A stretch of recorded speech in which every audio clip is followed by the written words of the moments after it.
Indian IT sector గత కొన్ని సంవత్సరాలుగా చాలా పెద్ద జర్నీ చేసింది అండ్ గ్లోబల్ లెవెల్లో వన్ అమంగ్స్ ద బిగ్గెస్ట్ ప్లేయర్స్గా కూడా పేరు తెచ్చుకుంది. ఇది ఇలా ఉండగా కూడా సెప్టెంబర్ 22 నుంచి ఇండియన్ రూపీ గ్లోబల్ మార్కెట్లో 80 రూపాయల మార్క్ని క్రాస్ చేసి మరీ పడిపోయింది. రియాలిటీ మాట్లాడుకుంటే ఇండియన్ రూపీ పడిపోయిన ప్రతిసారి బెనిఫిట్ పొందే కొంతమంది ఉన్నారు. అండ్ వాళ్ళు ఎవరు? ఆబ్వియస్లీ మన Indian exporters. And Indian export sector విషయానికి వస్తే ఐటీ సర్వీస్ సెక్టర్ ఇండియాలో అతిపెద్ద ఎక్స్పోర్టర్. ఐటీ సెక్టర్ బీపీఓస్ FY22లో 7.4% అందించింది జీడీపీకి. కానీ ఇండియన్ రూపీ వాల్యూ గ్లోబల్ మార్కెట్లో పడిపోతే మన ఐటీ కంపెనీస్ ఎందుకు బెనిఫిట్ చెందుతారు? ఇప్పుడు మనం డీటెయిల్గా డిస్కస్ చేద్దాం. For example Tata consultancy services, ఇది ఒక సాఫ్ట్వేర్ కంపెనీ. లెటర్స్ ఈ కంపెనీ ఒక మొబైల్ అప్లికేషన్ డెవలప్ చేసే కాంట్రాక్ట్ గెలుచుకుంది సిటీ గ్రూప్తో. Contract value $100,000. సో ఇప్పుడు టీసీఎస్ అనేది ఇండియన్ కంపెనీ కాబట్టి టీసీఎస్ ఒక books of accounts, invoicing, balance sheet, profit and loss account, cash flow statements and ఇతర ఫైనాన్షియల్స్ అన్నీ కూడాను ఇండియన్ రూపీస్లోనే ప్రిపేర్ చేయబడతాయి, రిపోర్ట్ చేయబడతాయి. అలా ఒక్క $80కి 80 రూపాయలు ఎర్న్ చేసే ఈ యొక్క టీసీఎస్ ఈ కాంట్రాక్ట్ వల్ల 80 లక్షలు ఇన్కమ్ ఎర్న్ చేస్తుంది. అదే $, అగేన్స్ట్గా రూపీ డెప్రిషియేట్ అయిపోతే పడిపోతే లెటర్సే 80 to 82 రూపీస్కి పడిపోతే టీసీఎస్కి 80 లక్షలు రావాల్సిన చోట 82 lakhs వస్తాయి. అంటే 2.5% ఇన్కమ్ పెరిగింది without any extra time and effort. Indian IT industry 23లో కూడా తన గ్రోత్ని ఇలాగే కంటిన్యూ చేస్తుందని నమ్మకం అండ్ $245 బిలియన్ చేరుకుంటుందని అంచనా. అది 2025 లోపు $500 బిలియన్ అవుతుందని ఎక్స్పెక్ట్ చేస్తున్నారు. మన ఇండియన్ ఐటీ సెక్టర్ గ్రోత్కి కాంట్రిబ్యూట్ చేసే మెయిన్గా 2 ఫ్యాక్టర్స్ ఉన్నాయి. నంబర్ 1, రకరకాల కొత్త టెక్నాలజీస్, అది ఏదైనా కావచ్చు, ఆర్టిఫిషియల్ ఇంటెలిజెన్స్ అనండి, మెషిన్ లెర్నింగ్ అనండి, బ్లాక్ చైన్ అనండి, ఆల్ ఆఫ్ దీస్ టెక్నాలజీస్ని ఇండియన్ ఐటీ సెక్టర్ బాగా adapt చేసేసుకుంది.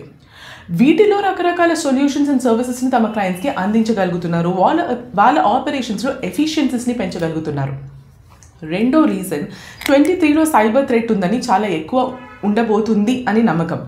So company cyber threat నుండి ప్రొటెక్షన్ చెందేందుకు రకరకాల కొత్త రకమైన సెక్యూరిటీ సొల్యూషన్స్ని డెవలప్ చేస్తున్నారు, వాళ్ళ క్లయింట్స్కి అందిస్తున్నారు. 2023 క్వార్టర్ ఒకటే వదిలేస్తే ఇండియన్ ఐటీ కంపెనీస్ గత 6 లేదా 8 క్వార్టర్స్లో కంటిన్యూస్గా రెవెన్యూ గ్రోత్ అనేది చూపించారు.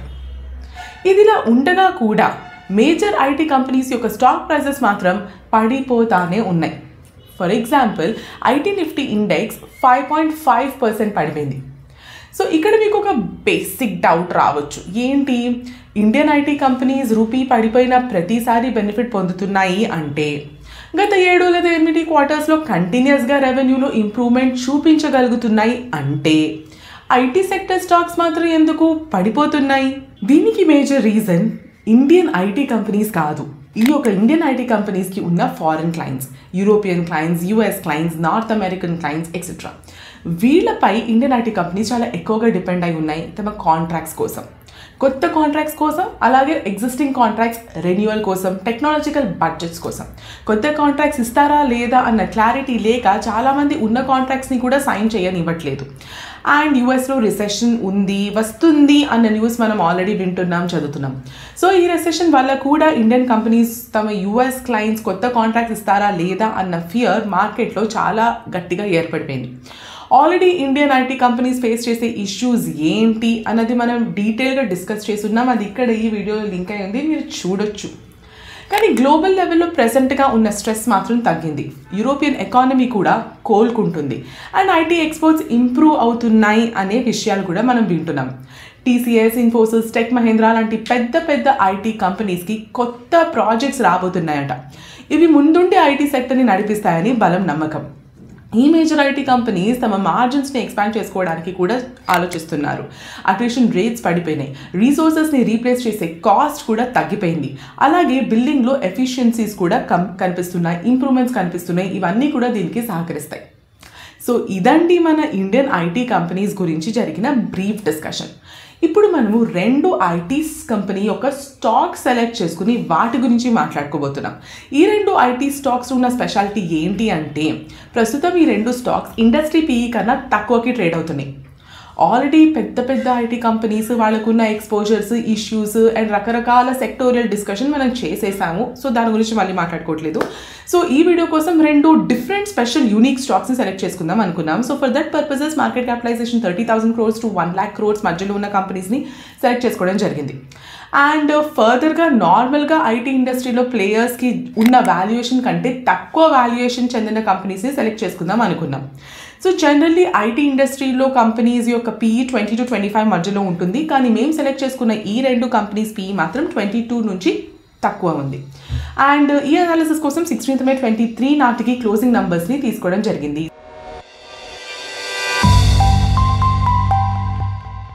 సో మనం మాట్లాడుకోబోతున్న first company Tech Mahindra limited. 1945లో స్థాపించబడ్డ మహీంద్రా కంపెనీస్ యొక్క గ్రూప్స్లో టెక్ మహీంద్రా ఒకటి. 2,60,000 కంటే ఎక్కువ ఎంప్లాయీస్ ఉన్నారు అండ్ 100 కంటే ఎక్కువ దేశాల్లో ఈ కంపెనీ తన గ్లోబల్ ప్రెసెన్స్ని ఏర్పరచుకుంది. గ్లోబల్ స్కేల్లో ఇది మోస్ట్ అడ్మైర్డ్ మల్టీనేషనల్ కంపెనీగా పేరు తెచ్చుకుంది.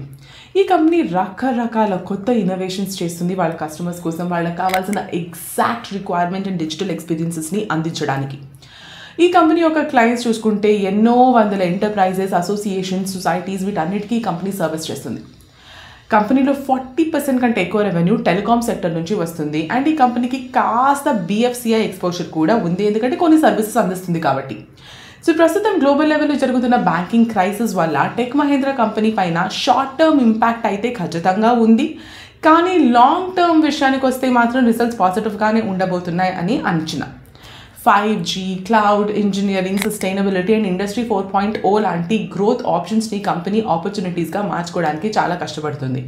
చాలా పెద్ద డీల్స్ రాబోతున్నాయని, క్లయింట్స్ అండ్ బిజినెస్ పార్ట్నర్స్ పెరగబోతున్నారని, ఆబ్వియస్లీ దీనివల్ల రెవెన్యూ ఖచ్చితంగా ఇంప్రూవ్ అవుతుంది, మార్జిన్స్ ఇంప్రూవ్ అవుతున్నాయని అంచనా. మేనేజ్మెంట్ ఈ డీటెయిల్స్ అన్ని ఈ మధ్యకాలంలోనే ఇచ్చింది. సో మేనేజ్మెంట్ చాలా కాన్ఫిడెంట్గా ఉంది. బేసికల్లీ BFSI సెగ్మెంట్లో టెక్ మహీంద్రాకి చాలా తక్కువ ఎక్స్పోజర్ ఉంది. గ్లోబల్ లెవెల్లో ఇంపాక్ట్ అయిన regional banks of the US లేదా యూరోప్తో టెక్ మహీంద్రాకి బేసికలీ ఎటువంటి కాంట్రాక్ట్స్ లేదా క్లయింట్స్ లేరు. అండ్ కంపెనీలో కూడా ఓవరాల్ మూడ్ పాజిటివ్గానే ఉంది. ఈ మధ్య కంపెనీ కొత్త CEOని కూడా అపాయింట్ చేసింది, మిస్టర్ మోహిత్ జోషి. ఈ మిస్టర్ మోహిత్ జోషి వచ్చేసి ఇన్ఫోసిస్ యొక్క ప్రెసిడెంట్ అండ్ ఆయనకు ఐటీ ఇండస్ట్రీలో ప్రూవెన్ ట్రాక్ రికార్డ్ ఉంది. పెద్ద పెద్ద బిజినెస్ డీల్స్ని క్రాక్ చేసి ఇండస్ట్రీని స్కేల్ చేయడానికి. సో కంపెనీ ఖచ్చితంగా గ్రో అవుతుందని, మార్కెట్ని క్యాప్చర్ చేస్తుందని, దానికి తగినంత స్కోప్ ఉంది అని కంపెనీ మేనేజ్మెంట్ భావిస్తుంది. ఇప్పుడు మనం మాట్లాడుకోబోతున్న 3 ఆస్పెక్ట్స్ అయితే కంపెనీ గ్రోత్కి ఖచ్చితంగా సహకరిస్తాయి. ఈ రీజన్స్లో first reason communication, media and entertainment సెగ్మెంట్లో ఈ కంపెనీకి రాబోతున్న కొత్త క్లయింట్స్ అండ్ క్రాక్ చేయబోతున్న కొత్త ప్రాజెక్ట్స్. ఈ సెగ్మెంట్ కంపెనీకి మంచి ఆపర్చునిటీస్ అందిస్తుంది. గ్లోబల్ లెవెల్లో కూడా టెక్ మహీంద్రాకి ఒక బెస్ట్ ఐటీ సర్వీసెస్ ప్రొవైడ్ చేసే కంపెనీగా ఇన్నాళ్ళుగా చాలా పేరు తెచ్చుకుంది. సో దీన్నే ముందుకు తీసుకెళ్లడానికి కంపెనీ రకరకాల అప్లికేషన్ సెక్యూరిటీ ఫీచర్స్ని యాడ్ చేయడం, క్లయింట్స్కి end to end full IT services ఇవ్వడంపై ఫోకస్ చేస్తుంది.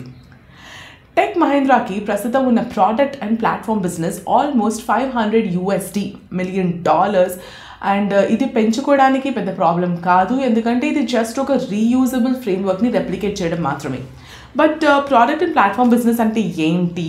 సాధారణంగా ఒక కంపెనీ సక్సెస్ఫుల్ అవ్వాలంటే, ఎఫెక్టివ్ ఉండాలంటే జస్ట్ సాఫ్ట్వేర్ సేల్ చేసుకుంటే సరిపోదు. ఆ కంపెనీని నడపడానికి, మేనేజ్ చేయడానికి ఎన్నో వందల డిపార్ట్మెంట్స్ ఉంటాయి. అవన్నీ కలిసి పని చేయాలి. For example sales, marketing, payroll, HR, operations ఇట్లా. కానీ ఇది ఒక చాలా డిఫికల్ట్ ప్రాసెస్, ఎందుకంటే కంపెనీస్ ఈ అన్ని డిపార్ట్మెంట్స్ని రన్ చేయడానికి తగిన రిసోర్సెస్ని హైర్ చేసుకోవాలి, వాళ్ళకి ట్రైనింగ్ ఇవ్వాలి. అండ్ వాళ్ళు ఎప్పటికప్పుడు వదిలిపోతూ ఉంటే ఇంకొకరిని హైర్ చేసుకోవాలి, మళ్ళీ ట్రైనింగ్ ఇవ్వాలి. సో నెక్స్ట్ లెవెల్కి మూవ్ అవ్వడానికి కంపెనీస్ ఇటువంటి ఫంక్షనాలిటీస్ అన్నింటినీ అవుట్సోర్స్ చేయడం స్టార్ట్ చేశారు. డెవలప్ చేసుకోవాలా లేదా అవుట్సోర్స్ చేయాలా అన్నది మాత్రమే కాదు క్వశ్చన్. అవుట్సోర్స్ చేయాలి అని డిసైడ్ అయ్యాక కూడా రైట్ రీసోర్సెస్కి అవుట్సోర్స్ చేయడం జరగాలి. ఇది టెక్ మహీంద్రా దగ్గర ఉన్న సొల్యూషన్. ఐటీ కంపెనీస్ ఒక ప్లాట్ఫామ్ సెగ్మెంట్ కంపెనీ ఇతరుల కంపెనీ టెక్నాలజీని సరిగ్గా మేనేజ్ చేయడానికి, డెలివర్ చేయడానికి చాలా ఉపయోగపడుతుంది. ఒక ఎగ్జాంపుల్ తీసుకొని మాట్లాడుకుందాం. మనందరికీ ఐటీ సెక్టర్ గురించి తెలుసు. వీళ్ళకి రోల్ అవుట్ పీరియడ్ చాలా ఎక్కువ ఉంటుంది. రోల్ అవుట్ పీరియడ్ లేదా రోల్ అవుట్ టైం అంటే ఒక ప్రాజెక్ట్ స్టార్ట్ చేసినప్పటి నుంచి ఆ ప్రాజెక్ట్ కంప్లీట్ చేసి డెలివర్ చేయడానికి పట్టే టైం. ఎందుకంటే ఈ ఐటీ కంపెనీస్కైనా సరే ఒక ప్రాజెక్ట్లో ఎన్నో వందల రకాల ప్రాసెసెస్ అండ్ రిక్వైర్మెంట్స్ ఉంటాయి కాబట్టి. కానీ ఒక ప్లాట్ఫామ్ అనేది క్రియేట్ చేసింది వీటి కోసం టెక్ మహీంద్రా netops.ai. ఈ ప్లాట్ఫామ్ ద్వారా ఒక ప్రాజెక్ట్కి పట్టే roll out time 12 to 18 months నుంచి జస్ట్ 5 to 7 monthsకి తగ్గించేసింది. అండ్ కంపెనీ FY24లో ఈ ప్రోడక్ట్ అండ్ ప్లాట్ఫామ్ బిజినెస్ నుంచి ఎక్కువ రెవెన్యూ సంపాదించాలన్న దానిపై ఫోకస్ పెట్టుకుంది. అండ్ ఫర్ దిస్ పర్పసెస్ ఈ కంపెనీ తమ ఇన్-హౌస్ రిసోర్సెస్ని అండ్ కొత్త technologies such as artificial intelligence, machine learning, last year వాళ్ళు ఇన్వెస్ట్ చేసిన ఈ ఆస్పెక్ట్స్ని స్ట్రాటజిక్ రిటర్న్స్ ఇస్తాయి అని నమ్ముతుంది. ఈ ప్లాట్ఫామ్ బిజినెస్ నుంచి ప్రస్తుతం వస్తున్న $450 million పర్ ఇయర్ నుంచి నెక్స్ట్ 3 yearsలో $1 billion అవ్వాలి అని టార్గెట్ పెట్టుకుంది. Last aspect margin improvement. So tech Mahindra తమ మార్జిన్స్ని బాగా యూజ్ చేసుకుందాము అని కూడా ఫోకస్ చేస్తుంది.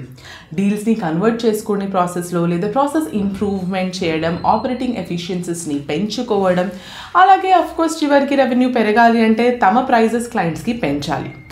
నామ్యురా ఇచ్చిన రీసెంట్ రిపోర్ట్ ప్రకారంగా టెక్ మహీంద్రా నెక్స్ట్ 3 yearsలో తమ రెవెన్యూ 10% పెంచబోతుందట. ఫైనాన్షియల్ మెట్రిక్స్ గురించి మాట్లాడుకుంటే FY23 నంబర్స్లో మంచి ఇంప్రూవ్మెంట్ ఉంది అండ్ ఇయర్ సేల్స్ కూడా 10% పెరిగింది.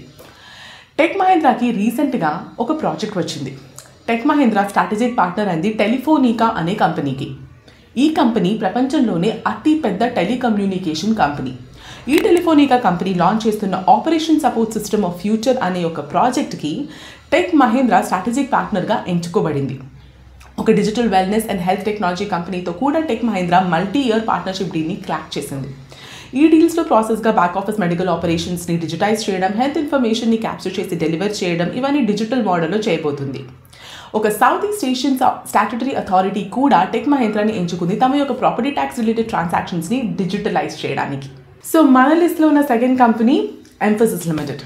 ఈ company Bengaluru based Indian multinational IT company. ఈ కంపెనీ రకరకాల ఐటీ సర్వీసెస్ ప్రొవైడ్ చేస్తుంది.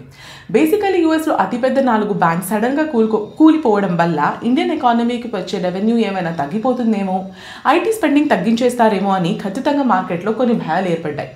అండ్ ఈ విషయాలన్నీ గుర్తుపెట్టుకొని ఎంఫసిస్ కంపెనీ మెయిన్లీ యూఎస్లో ఉన్న చిన్న బ్యాంక్స్కి తమ సర్వీసెస్ని సప్లై చేస్తుంది. సో దీనివల్ల ఖచ్చితంగా ఎంఫసిస్ పై నెగిటివ్ ఇంపాక్ట్ కూడా ఉండబోతుంది అని ఎక్స్పెక్ట్ చేశారు. మేనేజ్మెంట్ ఖచ్చితంగా క్లారిఫై చేసిన విషయం ఏంటంటే ఎంఫసిస్కి ఇటువంటి బ్యాంక్స్తో ఎటువంటి కాంట్రాక్ట్స్, క్లయింట్ లేదా కస్టమర్ రిలేషన్షిప్ లేదు అని. సిగ్నేచర్ బ్యాంక్ అవ్వచ్చు, సిలికాన్ వ్యాలీ బ్యాంక్ అవ్వచ్చు, లేదా సిల్వర్ గేట్ క్యాపిటల్. ఎంఫసిస్కి యూఎస్ బ్యాంక్స్ నుంచి వచ్చే రెవెన్యూ single-digit% కన్నా తక్కువట. FY23 విషయానికి వస్తే కంపెనీ రెవెన్యూ 9.7 పెంచుకోగలిగింది. ఆపరేటింగ్ ప్రాఫిట్ 6.7% పెంచుకోగలిగింది. జాగ్రఫికలీ మాట్లాడుకుంటే యూఎస్ కంపెనీస్ నుంచి వచ్చే రెవెన్యూ 80% రెవెన్యూ కాంపనెంట్, అది 5.3% పడిపోయింది. అండ్ ఇండియన్ రెవెన్యూలో 1.4%, 3.6% పెరిగింది. Quarter customer experience, cloud transformation, data engineering, cyber security లాంటి స్ట్రాటజిక్ ఏరియాస్లో ఈ కంపెనీ కంటిన్యూస్గా ఇన్వెస్ట్మెంట్స్ చేస్తూనే ఉంది. Digital transformation and risk management వర్టికల్స్లో, బ్యాంకింగ్ అండ్ ఇన్సూరెన్స్ సెగ్మెంట్లో బేసికలీ ఈ కంపెనీ పెట్టుబడులు పెట్టింది. రష్యా యుక్రెయిన్ వార్ వల్ల, ఇంట్రెస్ట్ రేట్ మూవ్మెంట్స్ వల్ల ఈ కంపెనీకి Q3 of FY23లో కొంతవరకు కంపెనీ అఫెక్ట్ అయింది. అయినా కూడా ఈ కంపెనీ మార్కెట్ షేర్ అలాగే ఉంది. అలాగే వాళ్ళకి వాలెట్ షేర్ గెయిన్స్ కూడా కంటిన్యూస్గా ఏర్పడుతున్నాయి. ఇక్కడ మనం మాట్లాడుకోవాల్సిన 3 ఇంపార్టెంట్ ఆస్పెక్ట్స్ ఉన్నాయి. అవి ఏంటో చూద్దాం. క్లయింట్స్ యొక్క slow decision making process.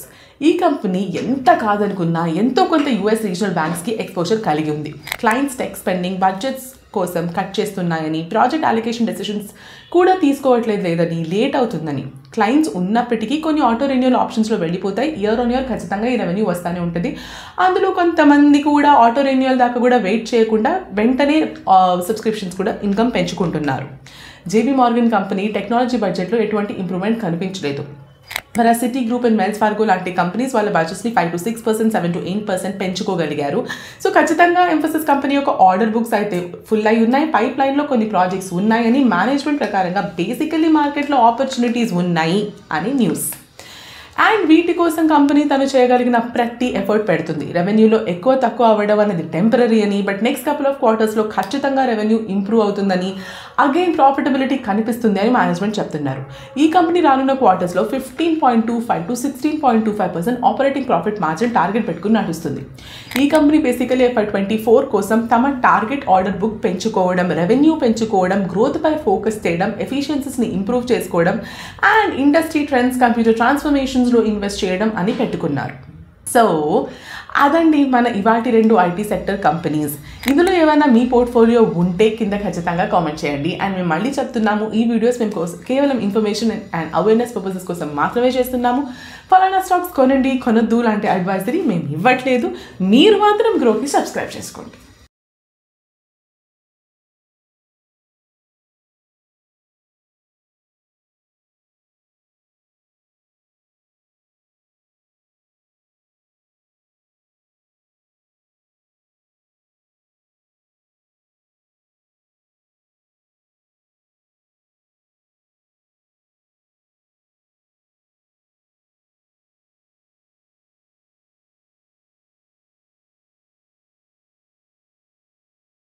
Investment in securities market are subject to market risks. Read all the related documents carefully before investing. Please read the risk disclosure documents carefully before investing in equity shares, derivatives, mutual fund, and or other instruments traded on the stock exchanges.